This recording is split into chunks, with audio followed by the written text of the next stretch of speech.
izoba yicawe, yaqonda, izoba yicawe lapho, iminyango kule ndawo, then ibe yicawe masibheke, yabona, sesicacise, yaqonda. Then sizothi indlela, yabona, indlela lecawe yeyabazalwane, ne, sizothi bazalwane ngoba sizothi baza because sesiqhelile uba mhlawumbe masithi icawe esifana nesi story ndizawusibalisa noko silingene abazalwane. Ndingumzalwane guys, cela ningabi offended, ne. Alright, yimithi ke apha, mithi. Okay. Then le ntombazana, khumbulani ngabazalwane apha kuloo sisi apho bahlala khona, sizawuthi bahlala kule ndawo, yaqonda, hlala kule ndawo, sobiza le ndawo ngo-house number 1. House number 1 kukuloo girl ke apha, kokwabo, masinganakini umakhulu uphi.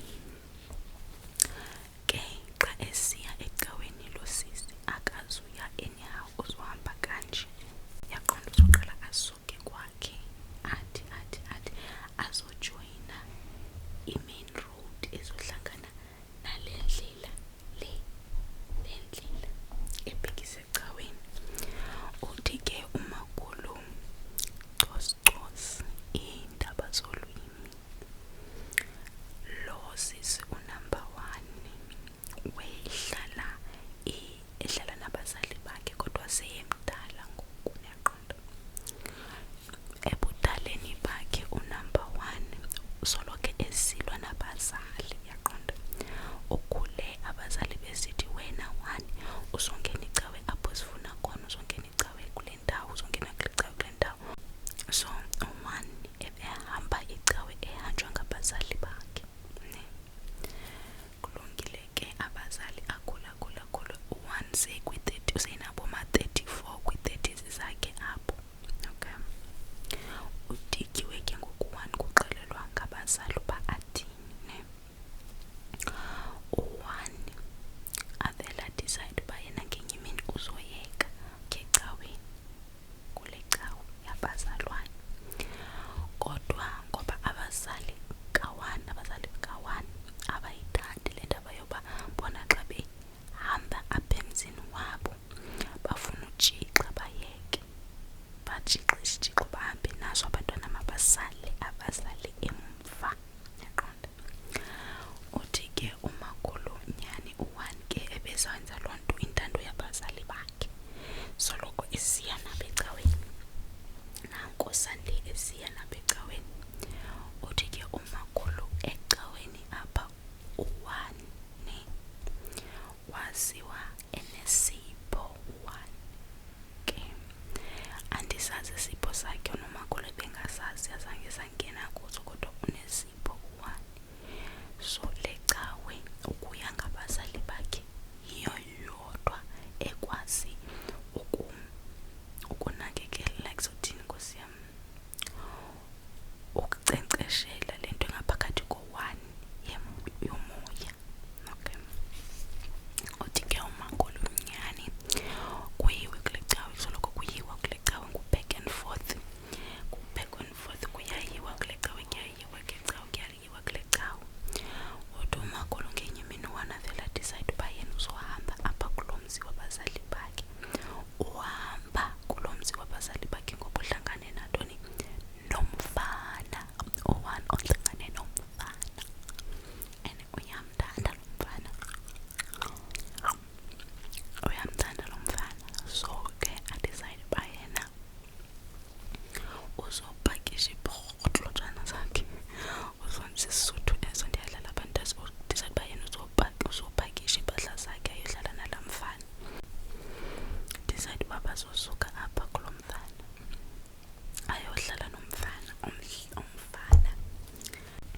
decide uba yohlala kulo mfana. Sizothi indlu kamfana ke noko yona inkudlwanyana.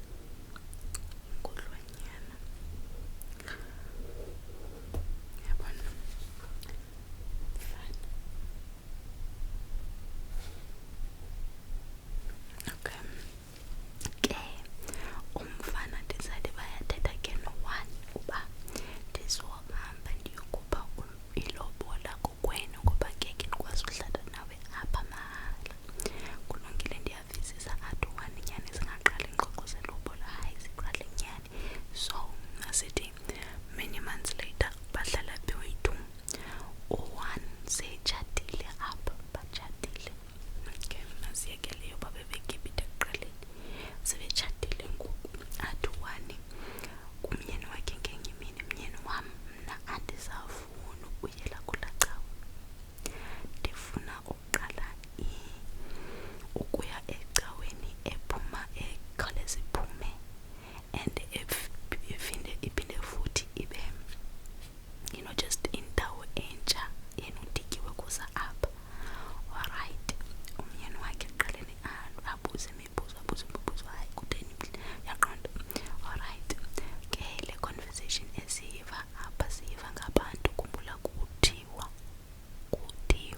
andithi saziba yinyani na. Okay, athi ke unantsika umyeni umfana gqibele day 1 kulungile, wena ukuya ngoku kulungile uzawuhlala, kodwa funeke ufune icawe. Athi u-1 hayi ngeke, akunangxaki kakade ngoba iziphiwo zam kakade faneke ndizisebenzise, kodwa okwangoku ndizafuna ubona uba zizawubakho na xa sibheka kwenye icawe, ngoba kule cawe kuthe kwathi akathethi unobangela woba afune uphuma kule cawe. Ke abantu bayathetha, aba bantu abathetha gqithi bayathetha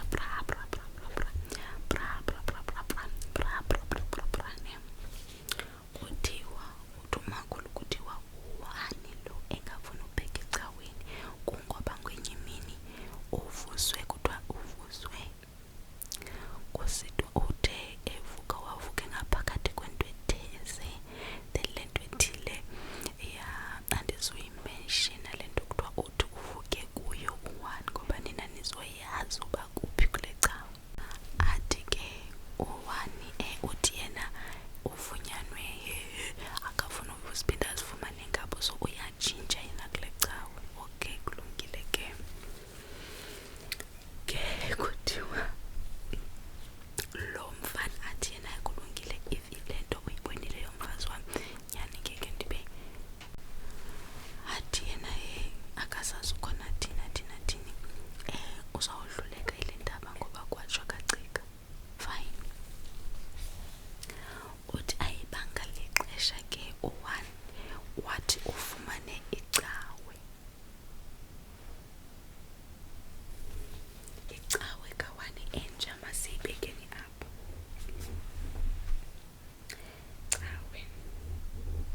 icawe entsha le,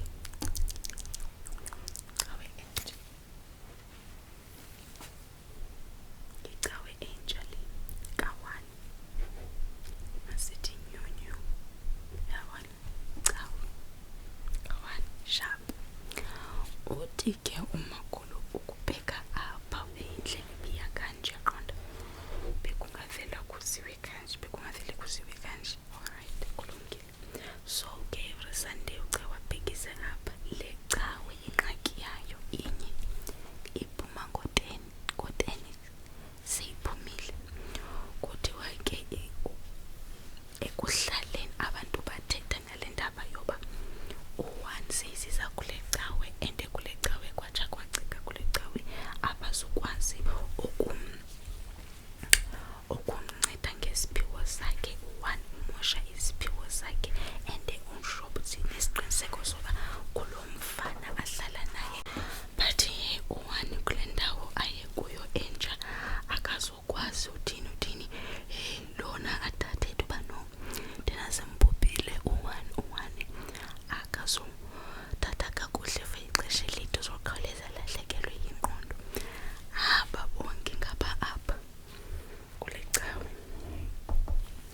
barapha kule cawe ke nyhani u-1 aqale bengathi ke akalahlekelwe zingqondo njengoba betshilo unyaka omnye udlule kuphinde kudlule wesibili u-1 useright engqondweni. Abazali kwelicala baphizi nawo bayahleba ngo-1 yeye kulaa mfana umntanam bamdakadile u-1 uthelelwe imemeza u-1 uthelelwe laa ntontoni ibhekhamina ndedwa ndazi nesiXhosa bayibiza ntoni. Ewe yaqonda ibe zintetho zasekuhlaleni yaqonda kuthiwe ke everyday xa u-1 ephuma icawe yakhe ephuma ngo-1 uzohamba u-1 abheke endlini hamba kwakhe. Xa efika kwakhe umyeni wakhe wengahambi icawe kakade so ebengekho endlini xa u-1 esiya ecaweni xa ebuya ecaweni kuthiwa u-1 uzozivalela endlini aviwe irasa izinto zibethe ke zidini kwenzeka njalo ke. Uthi umakhulu ekuhlaleni bebengaqondisisi uba kwenzeka ntoni kulo mzi xa u-1 ebuyela kwakhe, kodwa bebebona uba u-1 xa ekwakhe uyafika enze le ngxolo bavizike aziphuka kuviwa into itheni kuthiwa ke yagcwala indaba kule ndawo uba u-1